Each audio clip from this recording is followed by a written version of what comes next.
The gunshot that rang out across the dusty main street of Muskogee, Oklahoma, on that sweltering August afternoon in 1882 was not what made Bennett Irving look up from his horse's hoof, but rather the terrified scream of a woman that followed. He dropped his tools and ran toward the commotion, his heart pounding as he pushed through the growing crowd of onlookers gathered outside the general store.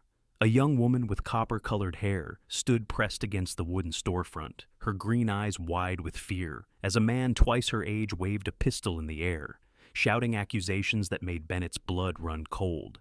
"Thief! This woman is a thief!" the man bellowed, his face red with what seemed like righteous anger. "I saw her with my own eyes, stealing from honest merchants." Bennett studied the woman more carefully. She wore a simple calico dress that had seen better days. But there was dignity in the way she held herself, despite her obvious terror. Her hands trembled as she clutched a small fabric bag to her chest, and tears streamed down her face. "That is not true," she said, her voice shaking but clear. "I paid for everything. I have the receipt right here." The man laughed cruelly. "A forgery, no doubt. Everyone knows what kind of woman you are, Penelope Rosewood. Your reputation precedes you." Bennett felt his jaw tighten. He had only arrived in Muskogee 3 weeks ago, taking a job at the Copper Creek Ranch just outside town, but he knew injustice when he saw it. He also recognized the man with the gun as Charles Whitmore, a wealthy banker's son who seemed to think his money gave him the right to treat others however he pleased. "Put the gun away, Whitmore," Bennett said, stepping forward. His voice was calm, but carried an edge of steel that made several people in the crowd turn to look at him. Charles turned, his eyes narrowing as he took in Bennett's worn leather vest and dusty boots. "This does not concern you, cowboy. Go back to your horses." "Any man threatening a woman with a firearm concerns me," Bennett replied. He moved closer, positioning himself between Charles and Penelope. "Now, she says she has a receipt. Why don't we all calm down and take a look at it?" For a moment, Bennett thought Charles might actually shoot him. The banker's son's finger twitched on the trigger, and the crowd held its collective breath. Then Sheriff Morrison pushed through the gathered townspeople, his weathered face stern. "What in blazes is going on here?" the sheriff demanded. Charles immediately lowered his weapon, his expression shifting to one of wounded innocence. "Sheriff, thank goodness you are here. This woman, Penelope Rosewood, has been caught stealing from Miller's store. I was merely detaining her until you arrived." "That is a lie," Penelope cried out. "I purchased everything honestly. Mr. Miller himself can confirm it." The sheriff looked from Charles to Penelope, then to Bennett. "Irving, is it? You saw what happened?" "I heard the gunshot and came running," Bennett admitted. "But Miss Rosewood claims to have a receipt, and I think that should be examined before any accusations are made." Sheriff Morrison nodded. "Let me see it, miss." Penelope's hands shook as she reached into her bag and pulled out a folded piece of paper. The sheriff took it and studied it carefully, then looked up at Charles with an expression that clearly showed his displeasure. "This receipt is dated today, signed by Miller himself, and lists every item in her bag," Morrison said. "Whitmore, you had better have a damn good explanation for pulling a gun on an innocent woman." Charles's face flushed even redder. "She must have forced Miller to write it. Everyone knows she cannot be trusted. Ask anyone in town about her character." "My character?"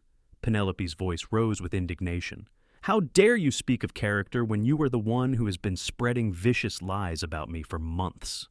Bennett watched the exchange with growing interest. There was clearly more to this story than a simple misunderstanding at the general store. "That is enough," Sheriff Morrison said firmly. "Whitmore, you are coming with me to the jail. We are going to have a long talk about brandishing weapons in town. Miss Rosewood, you are free to go. Irving, I appreciate your intervention."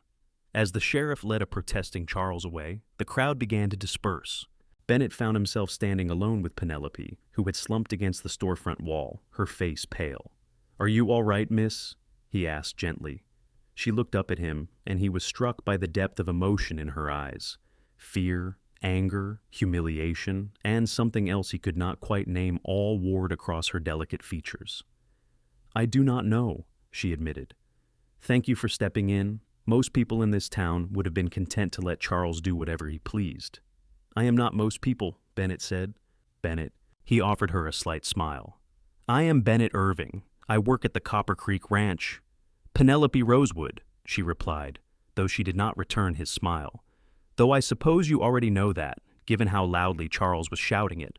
If you do not mind my asking, what did he mean about your reputation? It seemed like there is more going on here than just today's incident." Penelope's expression hardened. "That is a long and unpleasant story, Mr. Irving. I doubt you want to hear it." "Try me," Bennett said. "I have got time, and frankly, I am curious. That man seemed awfully determined to make you look bad." She studied him for a long moment, as if trying to determine whether he could be trusted. Finally, she sighed. "Very well, but not here on the street. People are already staring enough as it is." Bennett glanced around and realized she was right. Although most of the crowd had dispersed, there were still several people watching them with poorly concealed curiosity. He nodded toward a small cafe across the street. "How about I buy you a cup of coffee? You look like you could use something to steady your nerves." Penelope hesitated, then nodded.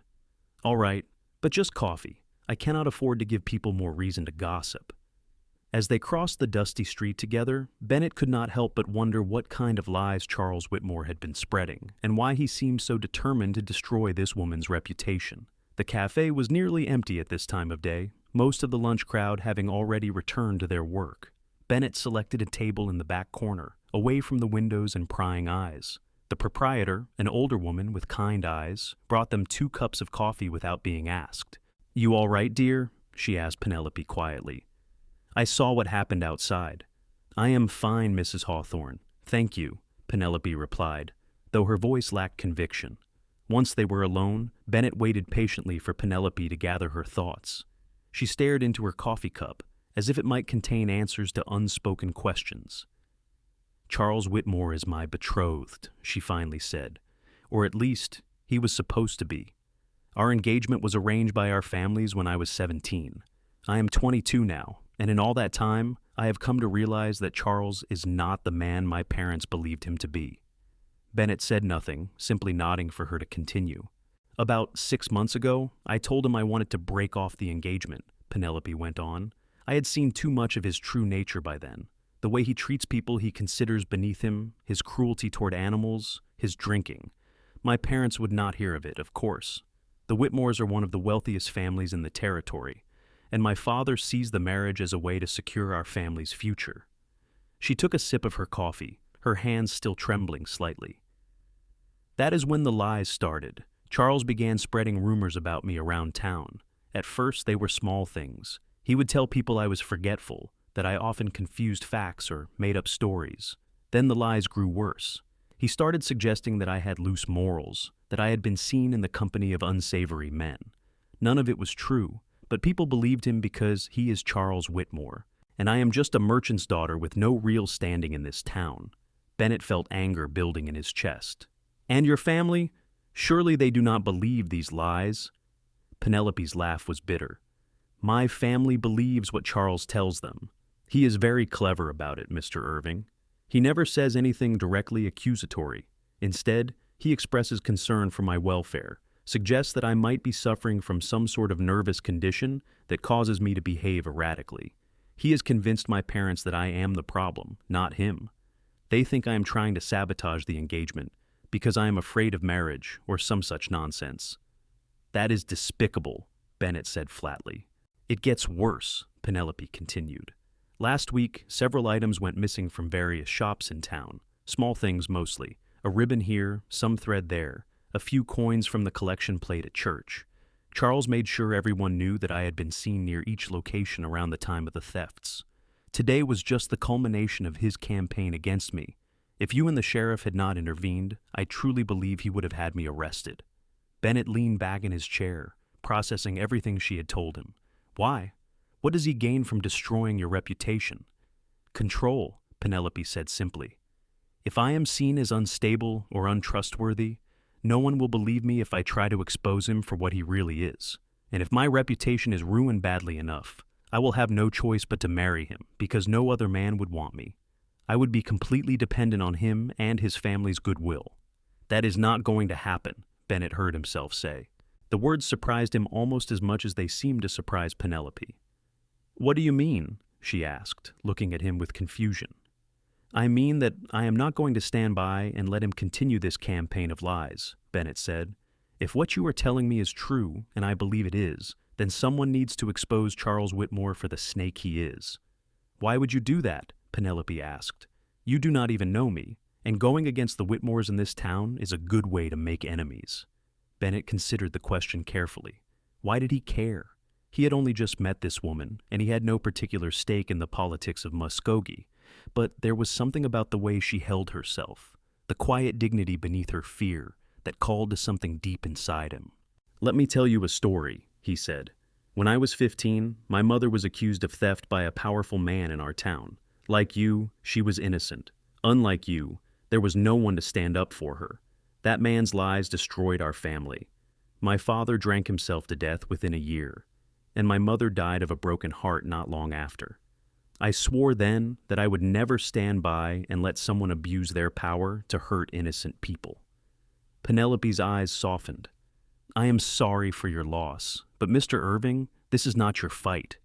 Maybe not, Bennett agreed, but I am making it my fight. Now, tell me everything you can about Charles Whitmore, his habits, his friends, where he spends his time. If he has been spreading lies about you, there must be people who know the truth. We just need to find them and get them to speak up. Over the next hour, Penelope told Bennett everything she knew about her former betrothed. Charles spent most of his evenings at the Silver Dollar Saloon, where he drank heavily and played cards with a group of men who worked for his father's bank. He had a particular friend, a clerk named Thomas Worth, who seemed to follow him everywhere and do his bidding without question. Charles's father, Harold Whitmore, was a stern man who valued his family's reputation above all else, and would be furious if he knew what his son had been doing. The elder Whitmore is a hard man, but he is honest, Penelope explained. If he knew the truth about Charles's behavior, he might actually listen. The problem is getting him to believe it. What about your family? Bennett asked. If we could show them proof that Charles has been lying, would they call off the engagement? Penelope bit her lip. My father is stubborn, but he loves me. If he truly understood what was happening, I think he would support me. My mother is harder to predict. She has always wanted me to marry well, and the Whitmore connection means everything to her. Bennett nodded slowly, a plan beginning to form in his mind. All right, here's what we are going to do. First, I'm going to do some investigating of my own. If Charles has been spreading lies about you, there must be evidence somewhere. People talk, and not everyone in this town can be under his influence. Second, we need to catch him in the act of lying, preferably in front of witnesses who matter. That sounds dangerous, Penelope said. Charles has already shown he is willing to pull a gun on me in broad daylight. What if he does something worse? Then I will deal with it, Bennett said grimly. But I do not think he will. Men like Charles are cowards at heart. They only act tough when they think they have all the power. The moment someone stands up to them, they crumble.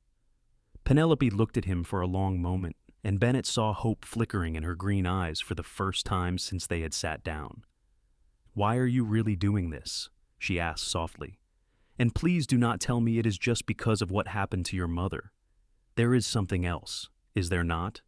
Bennett felt his face grow warm. He was not sure how to answer that question because he was not entirely sure himself. Yes, his mother's story had played a role in his decision to help, but there was more to it than that. From the moment he had seen Penelope standing against that storefront wall, terrified but defiant, something had shifted inside him. He barely knew this woman, but he already knew he could not walk away from her. Maybe I just believe everyone deserves someone in their corner, he said finally. And right now, it seems like you need someone in yours. Penelope reached across the table and briefly touched his hand. Thank you, Mr. Irving. You have no idea what this means to me. Call me Bennett, he said. If we're going to be working together to take down your lying betrothed, we might as well be on a first-name basis. All right, Bennett, she said, and this time she did smile. It transformed her face, making her look younger and more carefree. And you should call me Penelope. Penelope, he repeated, liking the way her name felt on his tongue. They talked for another half hour, making plans and discussing strategy. By the time they left the cafe, the sun was beginning to sink toward the horizon, painting the Oklahoma sky in shades of orange and pink.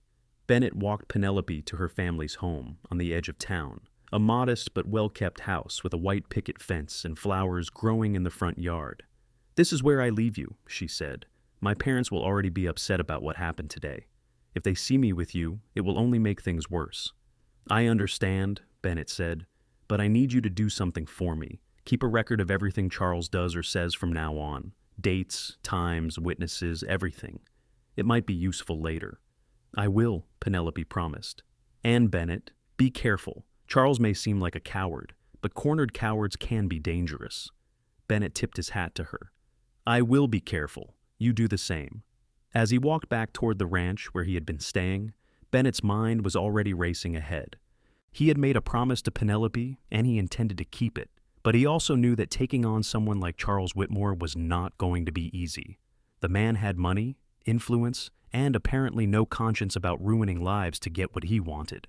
The next morning, Bennett rode into town earlier than usual. His boss at the ranch, a grizzled old rancher named Sam Dockery, had not asked many questions when Bennett requested a few days off, just nodded and told him to be careful about whatever he was getting involved in. "I know that look," Sam had said. "That is the look of a man who has found something worth fighting for. Just make sure you live long enough to enjoy it." Bennett's first stop was the general store where the incident with Penelope had occurred. The owner, a thin man with wire-rimmed spectacles, looked up nervously when Bennett entered. "Mr. Miller, my name is Bennett Irving. I was there yesterday when Charles Whitmore accused Miss Rosewood of theft. I was hoping you could answer a few questions for me." Miller glanced around the empty store nervously. "I do not want any trouble, Mr. Irving. The Whitmores are important people in this town." "I am not here to cause trouble," Bennett assured him. "I just want to know the truth. Did Miss Rosewood steal anything from your store?" "No," Miller said immediately. "She paid for everything, just like she always does. Miss Rosewood has been shopping here for years, and she has never once tried to cheat me." "Then why did Charles Whitmore accuse her?" Miller wiped his hands on his apron, his discomfort obvious. "Mr. Whitmore came in about an hour before Miss Rosewood arrived. He asked me a lot of questions about her shopping habits, about whether she always had money to pay. I thought it was odd, but I answered him truthfully. Then he left. And when Miss Rosewood came in later, everything seemed normal. She selected her items, I wrote up her receipt, she paid, and left. Not 10 minutes later, Mr. Whitmore was back, shouting that she was a thief." "Did he offer any proof?" Bennett asked. "No, he just kept saying that everyone knew what kind of woman she was, that her reputation spoke for itself. When I tried to tell him she had paid, he acted like I was either lying or confused." Miller shook his head. "I know it is not Christian of me to say so, but I do not care for Charles Whitmore. He has always treated me like I am beneath his notice." "Would you be willing to testify to all of this if it came to that?" Bennett asked. Miller hesitated. "If I speak against the Whitmores, they could ruin me. They own the building this store is in. And if you let them continue to ruin an innocent woman's life, how will you sleep at night?" Bennett asked quietly. The storekeeper's shoulders slumped. "You are right. Yes, I will testify if necessary. But I hope it does not come to that." Bennett thanked him and left the store, his mind working through the information. Charles had been setting Penelope up, laying groundwork for the accusation before she even arrived. It was calculated and cruel, which told Bennett that the incident yesterday had not been spontaneous. Charles had planned it carefully. His next stop was the Silver Dollar Saloon. It was too early for serious drinking, but there were a few patrons nursing beers at the bar. The bartender, a burly man with a scarred face, looked Bennett up and down. "Help you with something, cowboy?" "I am looking for information," Bennett said, sliding $1 across the bar. "About Charles Whitmore." The bartender's expression grew wary. "What kind of information?" "The kind that is true," Bennett replied. "I have heard he spends a lot of time here. I am curious about what he talks about, who he associates with." "Why do you want to know?" the bartender asked, though the $1 had already disappeared into his pocket. "Because he has been spreading lies about a good woman, and I intend to put a stop to it," Bennett said bluntly. The bartender studied him for a moment, then nodded slowly. "All right, I will tell you what I know, but you did not hear it from me. Whitmore comes in here most nights, usually with Thomas Worth and a couple of other fellows from his father's bank. He drinks too much and talks too loud, and most of what comes out of his mouth is garbage." "What kind of garbage?" "Lately, stories about his betrothed, claims she is unstable, that she has been unfaithful to him, that she steals things. At first, some of the regulars believed him, but after a while, folks started to notice that his stories did not add up. Details would change from one telling to the next. Dates would not match. It became pretty clear he was making most of it up. Bennett felt a surge of satisfaction. So, people have noticed he is a liar? Some have, the bartender agreed. Problem is, most folks in this town are too scared of the Whitmore family to say anything. Old Harold Whitmore controls a lot of the money around here. Cross him or his son, and you might find yourself out of a job or unable to get credit at the bank. What about Thomas Worth? How deep is he in this? The bartender snorted. Worth is Whitmore's lapdog. He will say whatever Charles tells him to say, do whatever Charles tells him to do. But he is weak. If you put enough pressure on him, he would probably crack. Bennett filed that information away. One more question. Has Whitmore said anything about why he is trying to destroy Miss Rosewood's reputation? He claims she is trying to embarrass him by breaking off their engagement, the bartender said. Says he is just trying to protect his family's good name by making sure everyone knows the truth about her character. Of course, anyone with half a brain can see it is really about control. He wants to force her to marry him by making sure she has no other options. Bennett thanked the bartender and left the saloon, his mind churning with everything he had learned. The picture was becoming clearer. Charles Whitmore was a manipulative bully who was systematically destroying Penelope's reputation to force her into a marriage she did not want. The question now was how to stop him in a way that would convince both the town and Penelope's family of the truth. He spent the rest of the morning talking to other merchants and townspeople, carefully asking questions without revealing too much about his intentions. The pattern was consistent. Many people had noticed inconsistencies in Charles's stories about Penelope, but fear of the Whitmore family's power kept them silent. A few people, mostly those who had known Penelope for years, openly doubted the rumors but felt powerless to do anything about them. By the time Bennett met Penelope at the cafe that afternoon, he had a much clearer picture of the situation. I talked to at least a dozen people this morning, he told her, keeping his voice low. The good news is that not everyone believes the lies. The bad news is that most people are too afraid of your betrothed's family to speak up. Penelope's face fell. So we have no way to prove Charles is lying. I did not say that, Bennett replied. We just need to be smarter about it. Tell me, does Charles keep a journal or any kind of record of his activities? I do not know, Penelope admitted. Why? Because liars often have trouble keeping their stories straight, Bennett explained. If he has been telling different versions of the same lies to different people, there might be a record of it somewhere. We just need to find it. You want to search his personal belongings? Penelope looked shocked. Bennett, that is illegal. So is slander, Bennett pointed out, and threatening someone with a gun in public. Sometimes you have to bend the rules a little to see justice done. Penelope bit her lip, clearly torn. Even if we found something, how would we use it without admitting we searched his things illegally? Bennett had been thinking about that question all morning. We do not use it directly. Instead, we use the information to set a trap.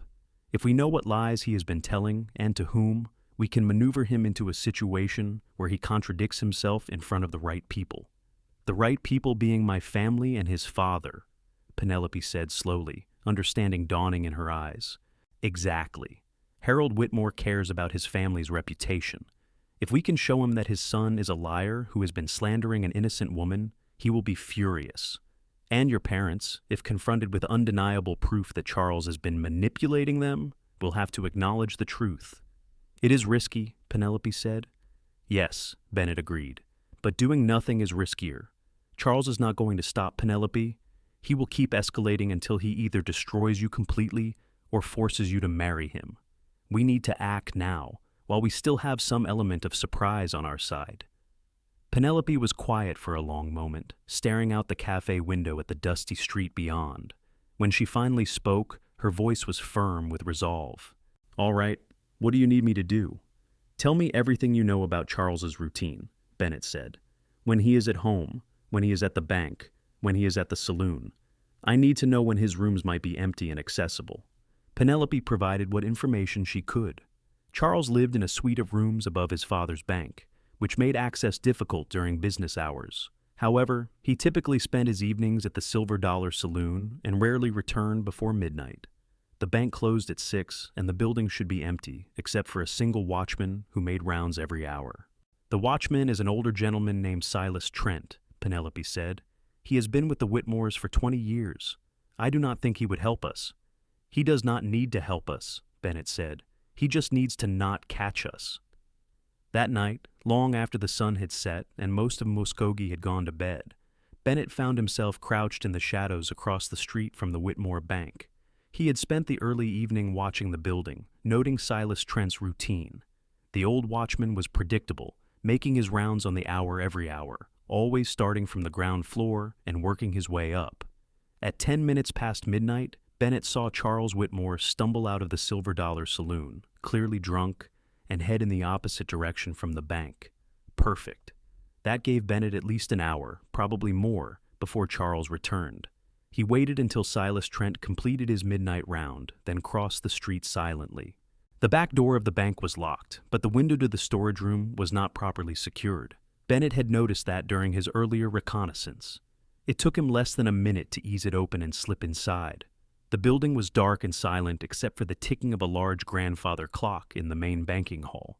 Bennett stood still for a moment, letting his eyes adjust to the darkness. Then, moving as quietly as possible, he made his way to the stairs that led to the second floor where Charles's rooms were located. The door to Charles's suite was locked, but it was a simple lock that Bennett was able to pick with tools he had borrowed from the ranch. He had learned the skill years ago from an old cowboy who had claimed it was essential knowledge for anyone who might accidentally lock themselves out of their own home. Bennett had never imagined he would use it like this. Inside, Charles's rooms were exactly what Bennett had expected. Expensive furniture, fine rugs, and an overwhelming sense of self-importance evident in every detail. There were paintings on the walls, all portraits of Whitmore family members looking stern and prosperous. A large desk dominated one corner of the sitting room, covered with papers and ledgers. Bennett went straight to the desk and began carefully searching through the papers. Most of it was mundane: letters from business associates, bank documents, bills from various merchants. But in the bottom drawer, hidden beneath a stack of old newspapers, Bennett found what he was looking for. It was a leather-bound journal, and the entries were damning. Charles had been meticulously recording his campaign against Penelope, including detailed notes about which lies he had told to, which people, and when. Some entries were particularly vicious. Told Mrs. Henderson today that P has been seen drinking at the saloon. She was shocked, as I knew she would be. The old gossip will spread it around town by tomorrow. Convinced father that P's reluctance to set a wedding date is due to her unstable nature. He suggested she might benefit from time at a sanitarium. Perfect. Arranged for items to go missing from shops P frequents. When enough have disappeared, we'll ensure she is caught with stolen goods. That should finish her reputation once and for all. Bennett felt sick reading the entries. This was not just casual cruelty. It was a calculated campaign of psychological warfare designed to break Penelope's spirit and force her into submission. His hands shook with anger as he carefully memorized the most important details from the journal. He could not take the journal itself. Charles would notice immediately if it went missing, and that would tip him off that someone was onto his scheme. Instead, Bennett focused on committing the key information to memory: dates, names, specific lies, and who they had been told to. It was all there, a complete roadmap of Charles's deception. Bennett was so focused on the journal that he almost missed the sound of footsteps on the stairs. His heart jumped into his throat as he realized Silas Trent must be making an unscheduled round. Quickly, he replaced the journal exactly as he had found it and looked around for a hiding place. The bedroom. Bennett slipped through the doorway just as he heard a key turning in the lock to the suite. He pressed himself against the wall behind the door, barely breathing as the watchman entered. "Mr. Whitmore," Silas called out. "I thought I heard something up here." Bennett held perfectly still. If Silas came into the bedroom, there would be no way to explain his presence. He would be arrested for breaking and entering, and any chance of helping Penelope would be lost. For several agonizing moments, Silas moved around the sitting room. Bennett could hear him checking windows, opening closet doors. Then, mercifully, the old man muttered something about hearing things and left, locking the door behind him. Bennett waited a full 5 minutes before moving, just to be sure Silas was not coming back. Then he carefully made his way out of Charles's rooms, down the stairs, and out through the storage room window. His heart did not stop pounding until he was well away from the bank and heading back toward the ranch. The next morning, Bennett met Penelope at the cafe again. He told her everything he had found in Charles's journal, watching her face grow paler with each detail. "He has been planning this for months," she whispered, her voice thick with unshed tears. "All of it, every lie, every rumor, it was all deliberate." "Yes," Bennett confirmed, "but now we know exactly what he has been doing, and more importantly, we know who he has been lying to. That gives us the advantage." "How?" Penelope asked.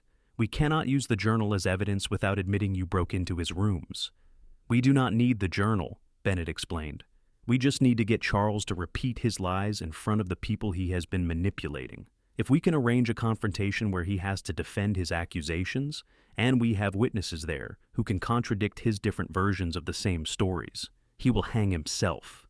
"A trap," Penelope said slowly. "A trap," Bennett confirmed. "But we need to be smart about it. We need to get your family, his father, and at least some of the people he has been lying to all in the same place at the same time. Then we need to get Charles talking." They spent the next hour working out the details. It would require careful timing and a bit of deception, but Bennett thought it could work. The key would be making Charles feel confident enough to repeat his lies without realizing he was walking into a trap. "There is something else," Penelope said as they were finishing their planning. "Something I need to tell you." Bennett looked at her questioningly. "My father received a letter yesterday from Charles's father," she continued. "They want to move up the wedding date. Instead of waiting until next spring as originally planned, they want us to marry next month. My father has already agreed." Bennett felt like he had been punched in the stomach. "Next month? That does not give us much time." "I know," Penelope said, and now the tears she had been holding back began to fall. "Bennett, I am so frightened. If we cannot stop this, if your plan does not work, I am going to have to marry him, and once I am his wife, he will have complete control over me. I will have no rights, no recourse. He will be able to do whatever he wants." Without thinking, Bennett reached across the table and took her hand. "That is not going to happen. I promise you, Penelope. I am not going to let Charles Whitmore force you into anything." She looked up at him, tears streaming down her face. "You barely know me. Why do you care so much?" It was the second time she had asked him a version of that question, and this time Bennett knew he had to be honest, both with her and with himself. "Because from the moment I saw you standing up to Charles outside that general store, I knew you were someone special," he said quietly. "Because you deserve better than a man who would try to destroy you just to control you. And because, whether it makes sense or not, whether we have known each other for 3 days or 3 years, I cannot stand the thought of you being hurt." Penelope stared at him, her green eyes wide. "Bennett, I do not know what to say." "You do not have to say anything," he replied. "Just trust me to help you. Let me be the person in your corner that you need right now. We can figure out the rest later." She squeezed his hand. "I do trust you, more than I probably should, given how little time we have known each other, but I do." They sat like that for a moment, hands clasped across the table, an understanding passing between them that went deeper than words. Whatever was happening between them, it was real and it was powerful, and it gave Bennett even more determination to make sure his plan succeeded. Over the next few days, Bennett put his plan into motion. He visited each of the people Charles had lied to, carefully planting seeds of doubt. He did not accuse Charles directly. Instead, he asked innocent questions that highlighted the inconsistencies in the stories they had been told. To Mrs. Henderson, who had been told Penelope was seen drinking at the saloon, he mentioned in passing that he had heard Charles claim Penelope had been at the church the same evening, helping with charity work. Which story was true? To the Millers at the general store, he pointed out that Charles had accused Penelope of theft on a day when several other people could confirm she had been nowhere near the shops in question. To the bank employees who worked with Charles, he casually mentioned hearing Charles tell 2 completely different versions of why Penelope wanted to break off their engagement. The effect was subtle, but powerful. People began to question what they had been told. Conversations started happening around town, quiet discussions about whether Charles Whitmore might not be as trustworthy as everyone had assumed. Meanwhile, Penelope was working on her part of the plan. She convinced her mother to host a small dinner party to celebrate the moved-up wedding date. She suggested inviting the Whitmores, of course, as well as several prominent members of the community. Her mother, eager to show off the prodigious match her daughter was making, readily agreed. The dinner was scheduled for Saturday evening, which gave them 4 days to prepare. Bennett used that time to make sure all the pieces were in place. He spoke to Sheriff Morrison, not telling him everything, but making sure the lawman would be nearby if needed. He had quiet conversations with several key townspeople, ensuring they would be paying close attention to anything Charles said at the dinner. On Saturday afternoon, Bennett dressed in the best clothes he owned, which were still considerably less fine than what most of the dinner guests would be wearing. He did not care. He was not trying to impress anyone with his appearance. He was there for one reason only: to protect Penelope and expose Charles for the liar he was. The Rosewood house had been transformed for the occasion. Candles flickered on every surface, and the smell of roasted meat and fresh bread filled the air. Penelope's mother, a pleasant-faced woman with worry lines around her eyes, greeted guests at the door.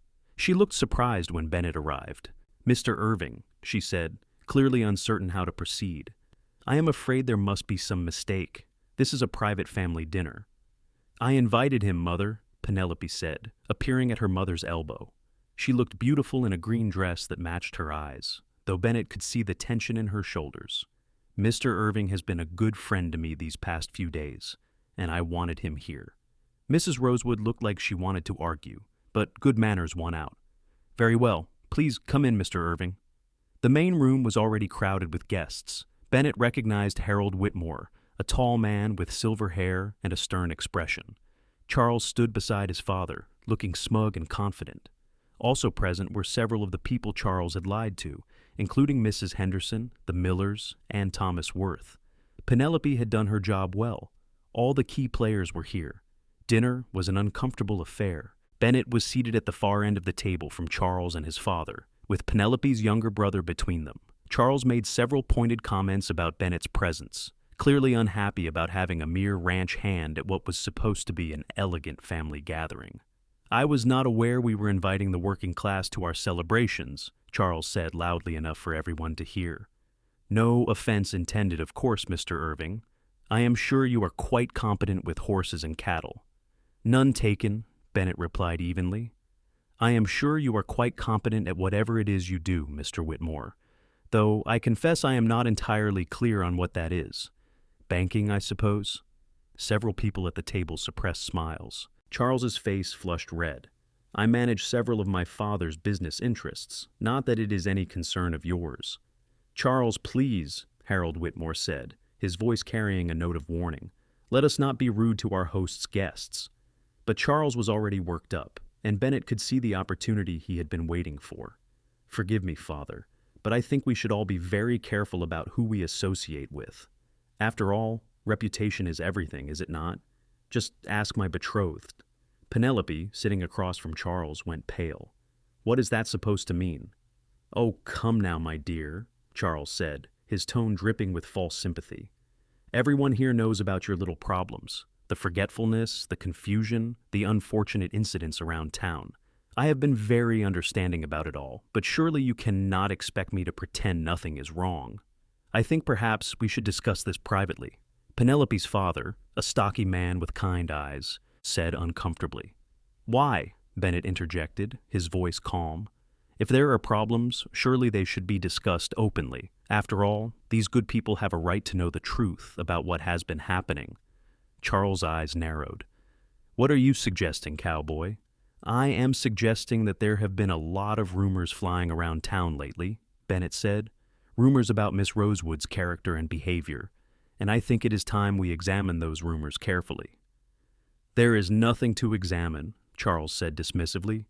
"Everyone knows the truth." "Do they?" Bennett asked. "Mrs. Henderson, did not Mr. Whitmore tell you that he saw Miss Rosewood drinking at the Silver Dollar Saloon on the evening of July 23rd? Mrs. Henderson, clearly uncomfortable being put on the spot, nodded. "Yes, he did say something like that." "And Mr. Worth," Bennett continued, turning to Charles's friend, "did not Mr. Whitmore tell you that Miss Rosewood was at the church that same evening, acting strangely during charity work?" Thomas Worth's face went white. He glanced at Charles, then back at Bennett. "I do not recall exactly what he said." "I think you do," Bennett pressed. In fact, I think several people in this room have been told different stories about Miss Rosewood by Mr. Whitmore, stories that cannot all be true because they contradict each other. This is ridiculous, Charles sputtered. Are you accusing me of lying? I am asking you to clarify, Bennett said. Where was Miss Rosewood on the evening of July 23rd? At the saloon or at the church? It cannot be both.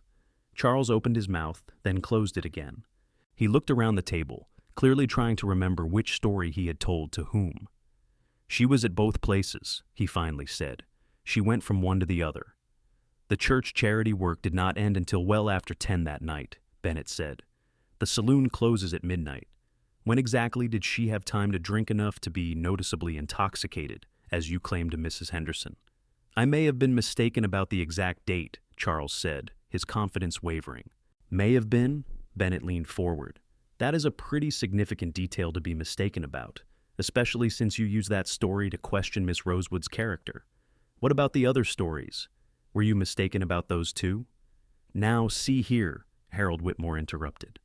My son may have gotten some details confused, but that does not mean he has been lying about everything. Miss Rosewood has exhibited strange behavior. Has she? Bennett asked. Or has your son been telling you stories designed to make you think she has? Mr. Miller, did Miss Rosewood steal from your store? The store owner shook his head firmly. No, sir. She paid for everything, just like always. But Charles told everyone she was a thief, Bennett continued. He even pulled a gun on her in the street. Why would he do that if she was innocent?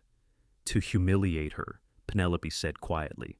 Everyone turned to look at her. She stood up, her hands gripping the edge of the table. Bennett is right. Charles has been spreading lies about me for months, ever since I told him I wanted to end our engagement. He has been systematically destroying my reputation so that I would have no choice but to marry him. That is absurd, Charles said, but his voice lacked conviction. Is it? Penelope pulled a folded piece of paper from her pocket. I have been keeping records, just like Bennett suggested. Every lie you told, when you told it, and who you told it to. The dates do not match, Charles. The stories do not match. You have been caught in your own web of lies. Harold Whitmore's face had grown increasingly stony throughout the conversation. Now he turned to his son with an expression of cold fury. Is this true? Have you been spreading falsehoods about this young woman? Father, I can explain, Charles began. Do not bother, Harold said icily. I have been listening to this conversation, and I am not a fool. These accusations are too specific, too detailed to be dismissed. If you have been lying to force Miss Rosewood into a marriage she does not want, you have brought shame upon our entire family. But Father, she is the one who tried to break our engagement, Charles protested. She was going to embarrass us. So you decided to ruin her instead? Harold's voice was like steel. That is not how the Whitmores conduct themselves. We build our reputation on honor and integrity, not lies and manipulation. Charles looked around the table desperately, but he found no support. Even Thomas Worth was staring at his plate, unwilling to meet his friend's eyes. The other guests wore expressions ranging from shock to disgust. Charles Whitmore, Penelope's father said, his voice shaking with anger. I invited you into my home, I trusted you with my daughter's future, and you repaid that trust by attempting to destroy her reputation and force her into a marriage based on lies. The engagement is off. You are not welcome in this house again.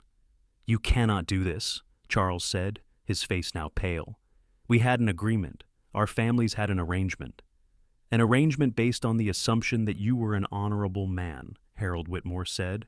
Clearly that assumption was mistaken. Mr. Rosewood, on behalf of my family, I apologize for my son's behavior. You have every right to end this engagement, and I support that decision completely. Now wait just a moment, Charles started to say, but his father held up a hand. Enough, we are leaving. You and I will have a very long discussion about your future in the family business. Harold stood up, his expression brooking no argument. Miss Rosewood, I am deeply sorry for the pain my son has caused you. Please accept my sincere apologies. Penelope nodded, tears streaming down her face, but these were tears of relief rather than fear. Thank you, Mr. Whitmore. As the Whitmores left, Charles shot Bennett a look of pure hatred. This is not over, Cowboy. Yes, it is, Bennett replied calmly. You lost, Whitmore. accept it, and move on. After the Whitmores departed, the dinner party quickly broke up. The other guests left in small groups, whispering among themselves. Mrs. Henderson approached Penelope before leaving. "My dear, I owe you an apology," the old woman said. "I should never have believed those terrible stories. I know you better than that. Please forgive me." "It is all right, Mrs. Henderson," Penelope said gently. "I do not blame you. Charles can be very convincing." Once all the guests had gone, Penelope's parents turned to their daughter. Her mother was crying, and even her father looked shaken. "I am so sorry, sweetheart," her father said. "We should have listened to you. We should have trusted you when you said something was wrong." "I wanted so badly for you to have a good life," her mother added. "The Whitmores seemed like such a perfect match. I never imagined that Charles could be so cruel." Penelope embraced both her parents. "I know you were trying to help. It is all right now. It is over." Her father looked over Penelope's shoulder at Bennett, who had been standing quietly by the door, ready to leave. "Mr. Irving, I do not know how to thank you. If you had not helped Penelope, if you had not exposed Charles for what he is, my daughter would have been trapped in a marriage with that man." Bennett shook his head. "I only did what anyone should have done. Your daughter is a remarkable woman. She deserves better than to be manipulated and lied about." Penelope pulled away from her parents and walked over to Bennett. "Will you walk me outside? I need some air." They stepped out into the cool evening air. The sky was clear, and stars stretched from horizon to horizon. For a long moment, neither of them spoke, both processing everything that had happened. "It is really over," Penelope finally said. "I can hardly believe it. For so long, I felt like I was trapped, like there was no way out. And now, because of you, I am free." "You did most of it yourself," Bennett pointed out. "You kept those records, you invited the right people to dinner, you stood up to Charles when it mattered most. But I never would have had the courage to do any of that if you had not believed in me first," Penelope said. She turned to face him, and in the moonlight, her eyes seemed to glow. "Bennett, you saved me, not just from Charles, but from giving up on myself. I do not know how I will ever repay you." "You do not owe me anything," Bennett said softly. He reached out and gently brushed a tear from her cheek. "Seeing you free and happy is all the payment I need." Penelope caught his hand and held it against her face. "Is it really? Because I think you deserve more than that. I think you deserve to know that somewhere during these past few days, between the fear and the planning and the fight to expose the truth, I fell in love with you." Bennett's heart stopped. "Penelope, I know it is fast," she continued, the words tumbling out now. "I know we have only known each other for less than a week. I know it does not make logical sense, but feelings do not always follow logic, do they? And the truth is, I have never felt as safe or as understood as I do when I am with you. I have never known anyone with your courage or your kindness. So, yes, I love you, Bennett Irving, and I needed you to know that." Bennett was quiet for a moment, overwhelmed by the rush of emotion her words triggered. Then he smiled, a genuine smile that lit up his whole face. "Good," he said. "Because I have been falling in love with you too, from the moment I saw you standing up to Charles, terrified, but refusing to back down. I told myself I was just helping someone in need, that it was not personal. But the truth is, it was personal from the very start. You are personal to me, Penelope. You matter to me in a way I did not think was possible after such a short time." "Then kiss me," she whispered. "Please. I have spent so long being afraid, being controlled, being told what I should want. Right now, all I want is to be with you." Bennett did not need to be asked twice. He pulled her close and kissed her, and it felt like coming home after a long journey. She melted against him, her arms wrapping around his neck, and for that perfect moment, the rest of the world ceased to exist. When they finally pulled apart, both were breathless. "What happens now?" Penelope asked. "Now that the engagement is over, now that everything has changed?" "Now," Bennett said, "we figure out what comes next, together, if you will have me." "I will have you," she said, laughing through new tears, these ones born of pure joy. "For as long as you will stay." "Then I will stay forever," Bennett promised, "because I am not going anywhere without you."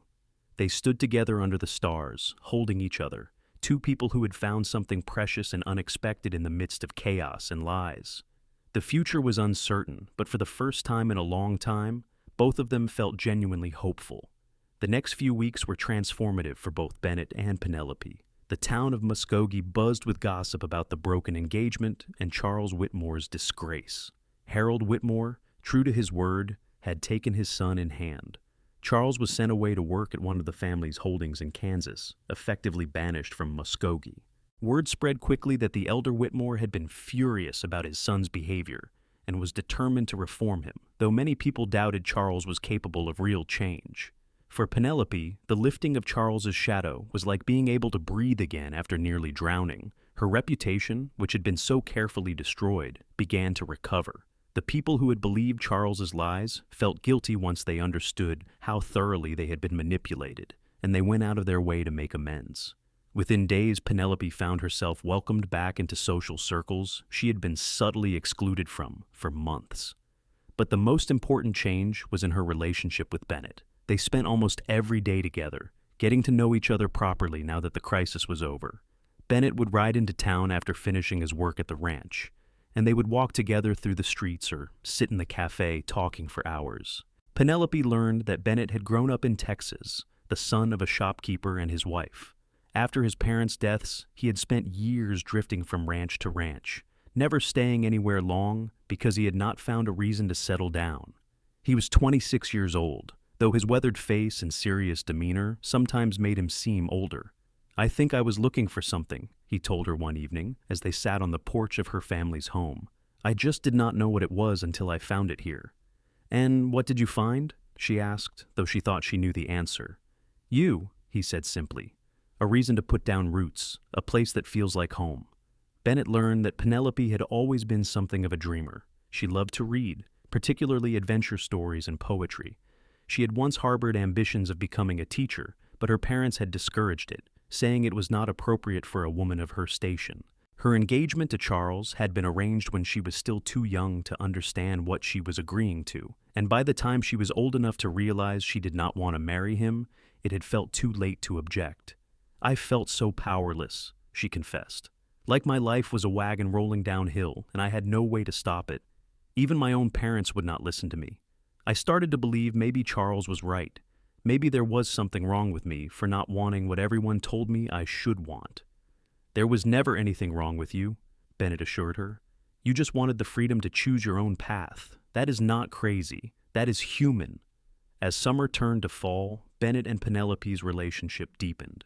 They discovered they shared a love of horses, and Bennett began teaching Penelope to ride properly, not just the sedate side saddle riding she had learned as a girl, but real riding that gave her a sense of freedom and power. They would ride out to the ranch where Bennett worked, and Penelope would help him with small tasks while they talked and laughed together. Sam Dockery, Bennett's boss, approved of the relationship wholeheartedly. "About time you found yourself a good woman," the old rancher told Bennett. "You have been wandering too long. A man needs a home and someone to share it with." 3 months after the disastrous dinner party, on a crisp October evening, Bennett asked Penelope to marry him. They were standing by the creek that ran through the Copper Creek Ranch property, watching the sunset paint the sky in shades of orange and purple. "I know we have not been together long by traditional standards," Bennett said, holding both of her hands in his. "But I have never been more certain of anything in my life. I love you, Penelope Rosewood. I love your courage and your kindness and the way you never give up, even when things seem impossible. I want to spend the rest of my life with you, if you will have me. Will you marry me?" Penelope did not hesitate. Yes, 1,000 times, yes. They were married in November of 1882, in a simple ceremony at the small church in Muskogee. Penelope wore a dress of cream-colored silk that her mother had helped her make, and Bennett wore his best suit, which Sam had insisted on buying for him as a wedding present. The church was packed with well-wishers, including many of the townspeople who had witnessed Charles's downfall and wanted to show their support for the couple. Penelope's parents gave their blessing gladly. Her father had grown to respect Bennett enormously, recognizing in the young cowboy a strength of character and moral courage that was rare. Her mother had been initially concerned about Penelope marrying a ranch hand instead of someone from a wealthy family, but she had come to see how happy Bennett made her daughter, and that was worth more than any amount of money. Even Sheriff Morrison attended the wedding. "You did good work exposing Whitmore," he told Bennett quietly. "The town is better off without men like him in positions of influence." After the ceremony, there was a reception at the Rosewood House. It was nothing like the elaborate dinner party that had ended Penelope's engagement to Charles, but it was filled with genuine warmth and joy. People danced and ate and celebrated the marriage of two people who had found each other against all odds.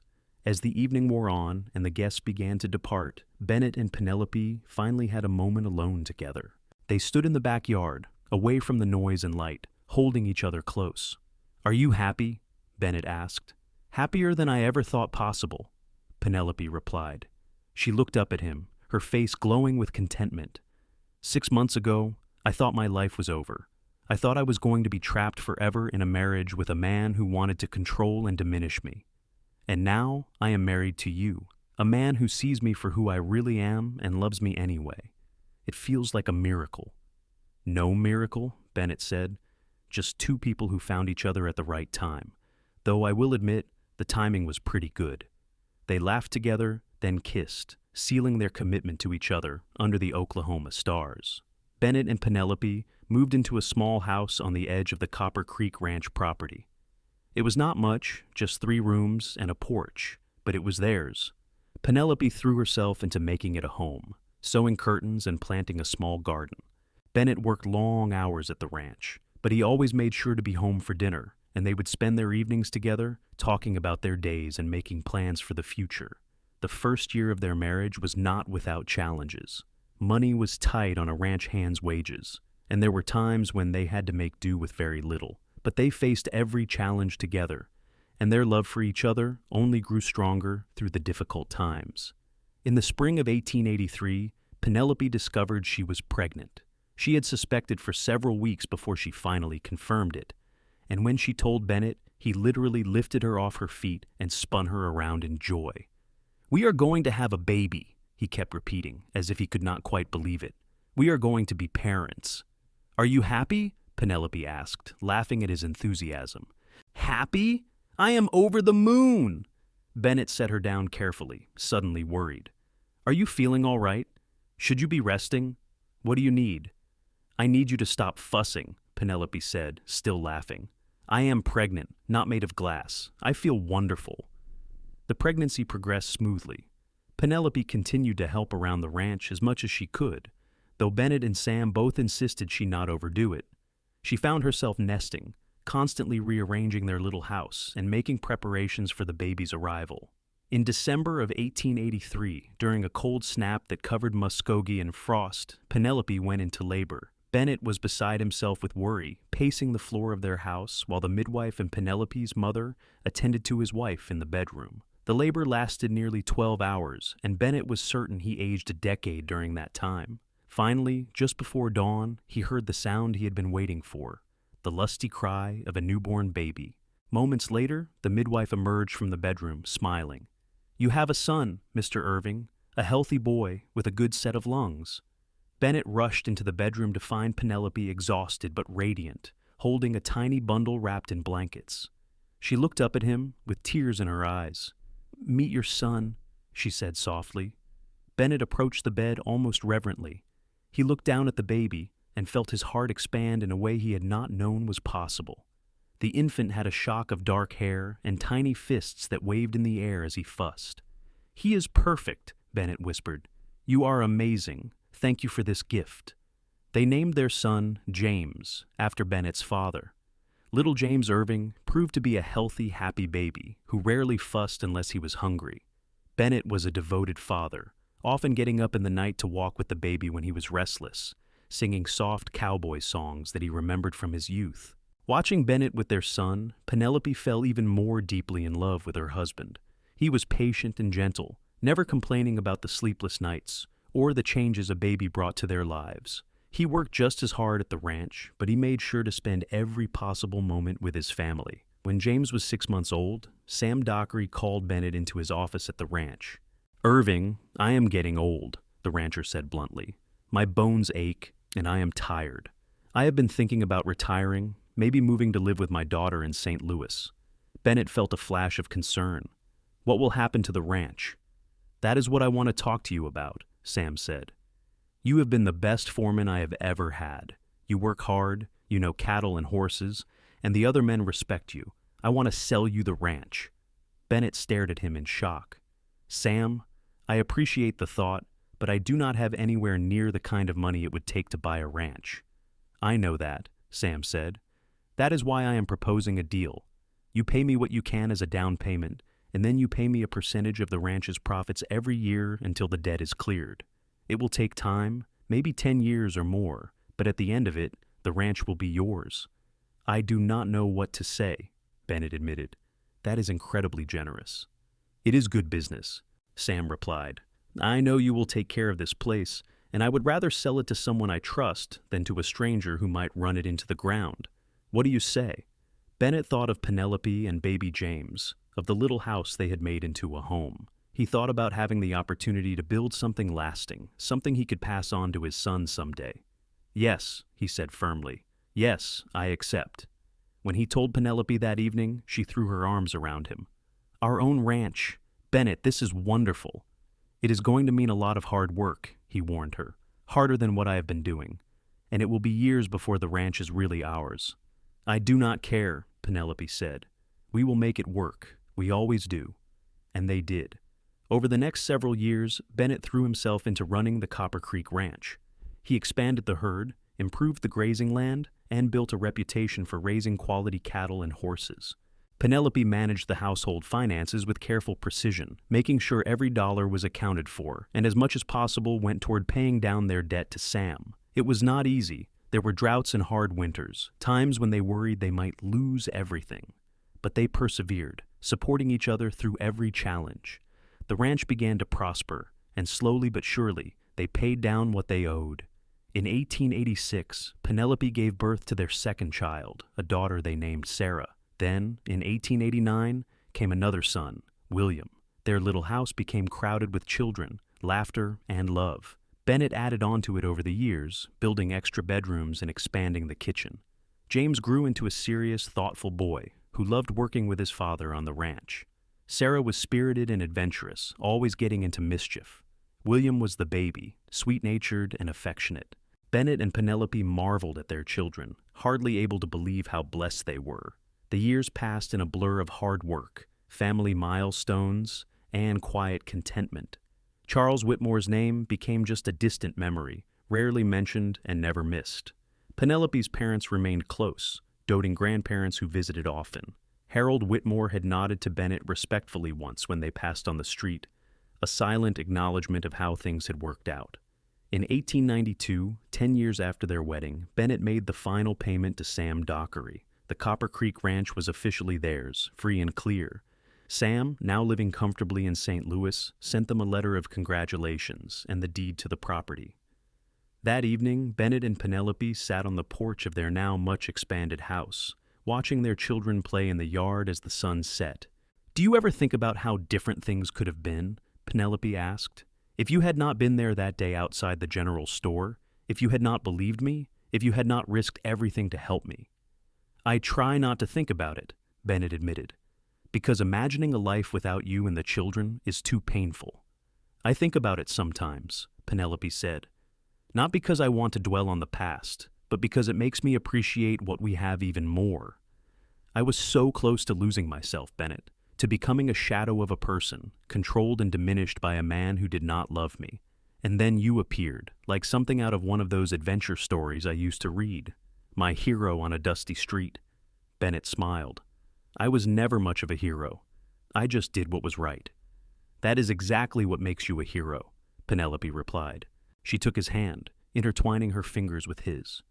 "You saw someone who needed help, and you helped, even though it would have been easier to walk away. You risked your safety, your reputation, everything, for a woman you barely knew, and in doing so, you gave me back my life. And you gave me a reason to stop drifting," Bennett said. "Before I met you, I was just wandering from place to place, never staying long enough to build anything real. You gave me a home, a family, a purpose. So if I saved you, you saved me right back." They sat in comfortable silence for a while, watching as the sky turned from orange to purple to deep blue. The children eventually tired themselves out and came inside. and Penelope went to get them ready for bed. Bennett stayed on the porch a little longer, reflecting on everything that had happened since the August day in 1882, when a gunshot had drawn him toward the general store. He thought about the terrified young woman he had found there, and the strong, confident person she had become. He thought about the family they had built together, the ranch they had fought to make their own, the life they had created from nothing. It had not been easy, but it had been worth every struggle, every sacrifice, every moment of doubt. As Bennett finally rose to go inside, he heard Penelope singing to the children, a soft lullaby that drifted through the open window. He paused to listen, a smile crossing his face. This, he thought, was what happiness sounded like. Not the absence of problems or challenges, but the presence of love, family, and purpose. Inside, he found Penelope tucking William into bed. The boy reached up to hug his father goodnight. "Papa, will you tell us a story?" Sarah called from her bed. "It is late, sweetheart," Penelope said. "You need to sleep." "Just a short one," Sarah pleaded. "Please?" Bennett looked at Penelope, who smiled and nodded. He sat down on the edge of Sarah's bed while his 3 children gathered around. "All right, a short one," he said. Once upon a time, there was a cowboy who thought he knew everything there was to know about life. He had traveled all over, seen many things, and figured he had life all figured out. But then one day, he heard a gunshot and a scream, and when he went to investigate, he found the most beautiful, bravest woman he had ever seen. "Was that Mama?" James asked. "Hush, let Papa tell the story," Sarah said. Bennett continued. The cowboy did not know it yet, but meeting that woman was going to change his whole life. She was in trouble, you see, and she needed help. And even though the cowboy barely knew her, even though helping her might cause problems for him, he could not walk away. Do you know why? Because she needed him, William suggested. That is part of it, Bennett agreed. But also because sometimes in life, you meet someone who matters, even before you understand why. Someone who makes you want to be better, braver, stronger. The cowboy helped the woman, and in the process, he fell in love with her, and she fell in love with him too. What happened to them? Sarah asked, even though she had heard versions of this story before. They got married and lived happily ever after, Bennett said. They had 3 wonderful children who they loved very much. They built a ranch together and grew old together, and every single day they were grateful they had found each other. That is a good story, William said sleepily. It is a true story, Penelope added from the doorway, where she had been listening. Now, off to sleep, all of you. Bennett kissed each of his children goodnight, then followed Penelope out of the room and into their own bedroom. They got ready for bed in comfortable silence, a routine they had perfected over 10 years of marriage. As they lay together in the darkness, Penelope rested her head on Bennett's chest. "Do you think the children understand how special our story is?" she asked. "How easily things could have gone differently." "They will understand when they are older," Bennett said. "For now, I am just glad they have a happy story to grow up with. Not every child can say their parents married for love. Not every child can say their father is a hero who rescued their mother from a terrible fate," Penelope added. "I am not a hero," Bennett protested again. "I am just a man who was in the right place at the right time." "You are my hero," Penelope said firmly, "and I am going to keep saying it until you believe me." Bennett laughed softly. "I love you, Penelope Irving." "I love you too, Bennett Irving." They fell asleep like that, wrapped in each other's arms, secure in the knowledge that whatever challenges tomorrow might bring, they would face them together. The years continued to pass, bringing with them the usual mix of joys and sorrows. The children grew up healthy and strong. James eventually took over much of the day-to-day running of the ranch, showing the same work ethic and integrity his father had modeled. Sarah married a teacher from the newly established school in Muskogee and moved into town, though she visited the ranch often. William, the baby of the family, surprised everyone by developing a talent for drawing and painting, and eventually went east to study art. Bennett and Penelope grew older together, their hair turning gray, their faces gaining lines that spoke of years spent working hard and laughing often. The ranch continued to prosper, becoming one of the most successful operations in the Oklahoma Territory. But success never changed Bennett. He remained the same humble, hard-working man who had stepped forward to help a frightened woman outside a general store all those years ago. In 1902, 20 years after their wedding, Bennett and Penelope sat on their porch watching the sunset, a ritual they had maintained throughout their marriage. Their hands were clasped together, weathered and work-worn, but still strong. "We have had a good life," Penelope said contentedly. "The best," Bennett agreed. "Do you ever wonder what happened to Charles Whitmore?" she asked. It was a question she had not voiced in many years. Bennett considered. "Not often. I heard he eventually settled in Kansas and married some banker's daughter. Whether he ever changed or remained the same cruel man he was back then, I do not know, and I do not particularly care. His story stopped being part of ours a long time ago." "That is true," Penelope said. "Our story is so much better than anything he could have been part of. 3 wonderful children, a successful ranch, 20 years of love and partnership. We built something real, Bennett, something that will last long after we are gone." "We did it together," Bennett said. "That is the important part. None of this would have been possible if we had not found each other." As the sun dipped below the horizon, painting the Oklahoma sky in brilliant shades of red and gold, Bennett and Penelope sat together in comfortable silence. They did not need words to communicate anymore. After 20 years of marriage, they could speak volumes with just a look or a touch. Inside the house, they could hear James and his new wife moving around, preparing dinner. The young couple had moved into the main house to help care for the ranch and for Bennett and Penelope as they aged. It was good to have family close, to hear laughter and conversation filling the rooms. "Are you happy?" Bennett asked, the same question he had asked Penelope on their wedding night. "Happier than I ever dreamed possible," Penelope replied, the same answer she had given then. "You kept your promise, Bennett. You stayed forever." "I intend to keep staying," Bennett said with a smile. "I am not going anywhere without you, remember?" "Good," Penelope said, "because I am not ready to let you go yet. We still have stories to tell and grandchildren to spoil and sunsets to watch." "Then that is exactly what we will do," Bennett promised. They sat together as the stars began to emerge in the darkening sky. 2 people who had found each other against all odds and built a life full of love, purpose, and quiet joy. Their story had begun with lies and danger, with a woman trapped and a cowboy who refused to look away. But it had become something so much more beautiful than either of them could have imagined. It had become a love story for the ages, proof that sometimes the best things in life come from the most unexpected places. All it takes is courage, kindness, and the willingness to fight for what is right, even when the odds seem impossible. And as Bennett and Penelope sat together under the Oklahoma stars, surrounded by the family and life they had built together, they knew that they had found something precious and rare. They had found true love, the kind that lasts a lifetime and beyond, the kind of love that makes every struggle worthwhile and every sacrifice meaningful, the kind of love that transforms 2 separate people into one unbreakable team, the kind of love that starts with a single act of courage and grows into a legacy that will be remembered for generations. Their story was complete now, a circle closed with happiness and fulfillment. From the moment Bennett had heard that gunshot and seen Penelope standing terrified but defiant, to this moment, 20 years later, as they sat together in the twilight of their lives, every step had been part of a journey toward this perfect, peaceful ending. A cowboy and the woman he had saved from lies and manipulation, who had saved him right back from a life of aimless wandering. Together, they had built something beautiful, something lasting, something true, and they would face whatever time remained to them the same way they had faced everything else, together with love, courage, and unwavering faith in each other. That was their story, and it was a good one.